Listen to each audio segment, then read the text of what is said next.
L'invité de Bonsoir Lyon, c'est l'entraîneur de l'Asvel. Bonsoir TJ Parker. Bonsoir. Merci d'avoir accepté notre invitation.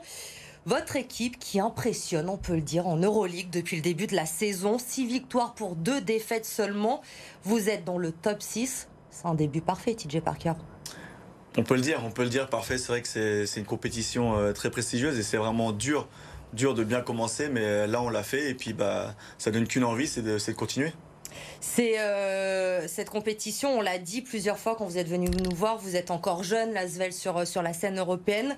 La saison, elle est très longue en Euroleague, il y a énormément de matchs. Il faut garder la tête froide, arriver à rester un peu les pieds sur terre après ce bon début de saison, c'est important. Oui, bien sûr, parce qu'il y a la fatigue qui va rentrer en compte, des blessures notamment. Mais c'est vrai qu'il faut vraiment profiter de ces moments parce que ça joue bien au basket, on gagne les matchs. Que ce soit sur le plan européen ou même le championnat de France, même, bon, petite défaite à Paris, mais bon, ça peut arriver. Mais dans l'ensemble, c'est très positif. Cette défaite, justement, en championnat ce week-end chez le promu parisien, est-ce qu'on peut dire finalement que c'est peut-être une bonne piqûre de rappel pour les joueurs? Piqûre de rappel, ouais, oui et non. Je dirais parce qu'on a quand même enchaîné 5 victoires d'affilée qui est très bien entre l'Euroleague et le championnat de France. Et après, faut pas sous-estimer aussi les adversaires. Ils ont fait un très bon match contre nous. Donc ils nous attendent toute la semaine. Nous, on n'a pas trop le temps de préparer le match. Et puis, il faut donner du crédit des fois. Ils ont fait un bon match.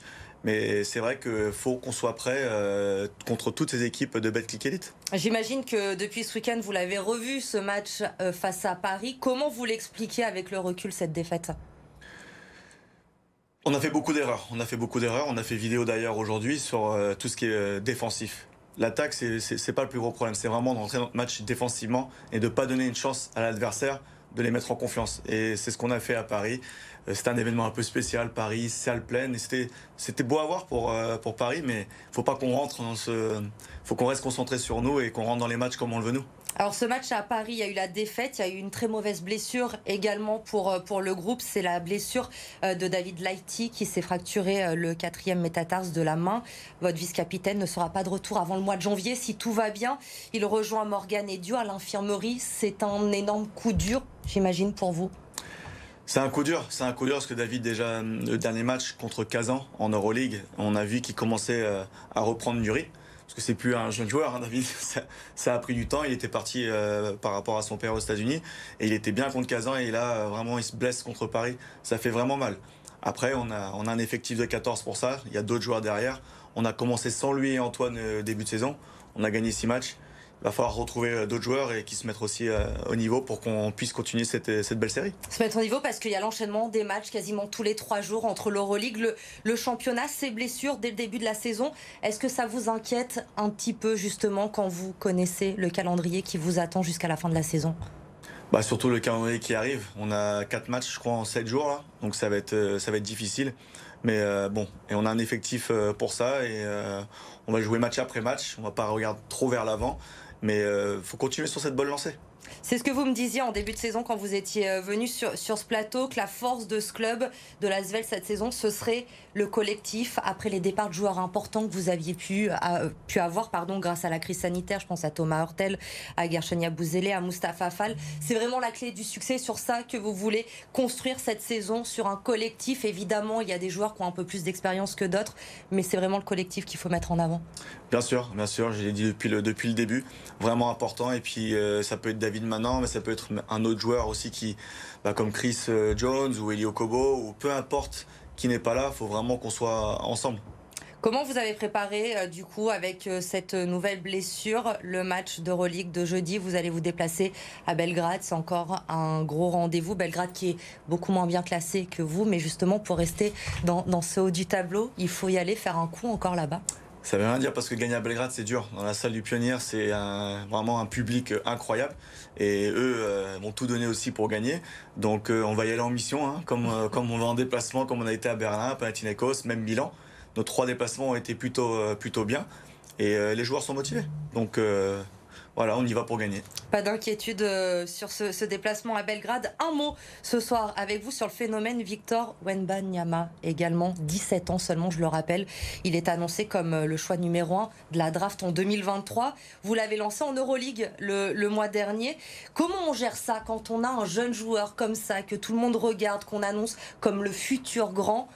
Comment vous le gérez au quotidien? J'imagine qu'il faut le protéger, ne pas aller trop vite. On le gère peut-être pas forcément comme n'importe quel autre joueur.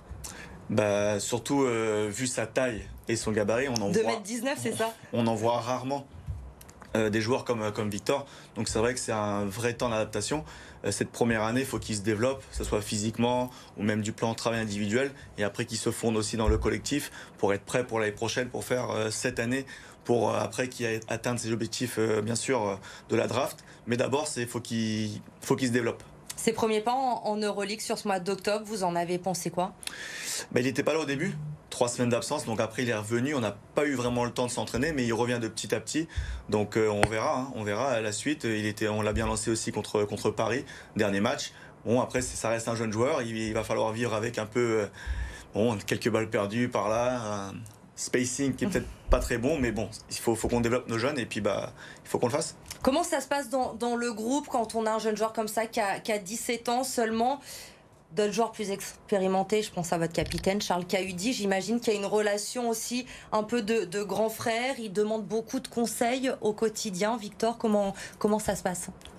C'est un gamin qui est super à l'écoute. Il est à l'écoute, que ce soit sur le plan individuel avec Pierrick Poupé ou Joseph Gomis, sur le plan développement du travail individuel, et avec Manu Lacroix. Et après, bien sûr, c'est toujours bien d'avoir deux parties, des vétérans et des jeunes.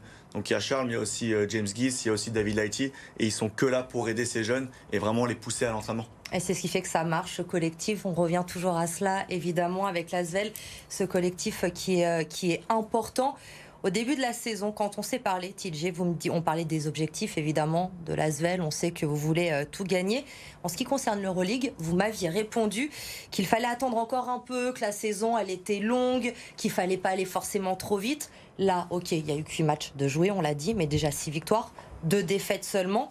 Est-ce que ça remet un petit peu en question ce que vous m'aviez dit? Est-ce qu'on se projette un peu plus? Est-ce que vous vous dites, le Final 8, peut-être, il est possible cette saison? Non, je vais rester sur ce que j'ai dit. Je vais pas y arriver. De continuer à avoir des bons résultats, de faire mieux que la saison dernière. Et bien sûr, quand on verra vers le mois de janvier ou février où on en est, bien sûr, on pourra parler peut-être différemment, mais pour l'instant, il faut penser match par match. Mais c'est quelque chose quand même, vous le sentez au niveau de vos joueurs, même s'ils n'ont pas besoin de ça pour être motivés. Mais il y a cette petite chose où vous dites peut-être que cette saison, on est en train de passer ce cap en Euroleague. Bien sûr que les joueurs ils veulent le plus loin possible, comme nous aussi en tant que staff. Après, il faut juste pas être pressé. Mais après, ça reste des compétiteurs et bien sûr qu'ils veulent battre toutes les meilleures équipes. Mais après, il faut quand même rester réaliste et c'est pour ça qu'il faut prendre notre temps. Prendre son temps, et on reste sur quand même ces objectifs en France, le championnat, la coupe, tout ça. Vous allez nous la ramener cette année encore? On va faire tout ce qu'on peut. Merci beaucoup, TJ Parker, d'avoir encore une fois répondu à notre invitation, d'avoir été notre invité. Cette semaine, donc, on le rappelle, déplacement à Belgrade et championnat ce week-end face à Bourg-en-Bresse pour la Betclic. Betclic Elite, c'est ça cette saison. Ça a encore changé. Merci, TJ, d'avoir été avec nous ce soir sur BFM Lyon.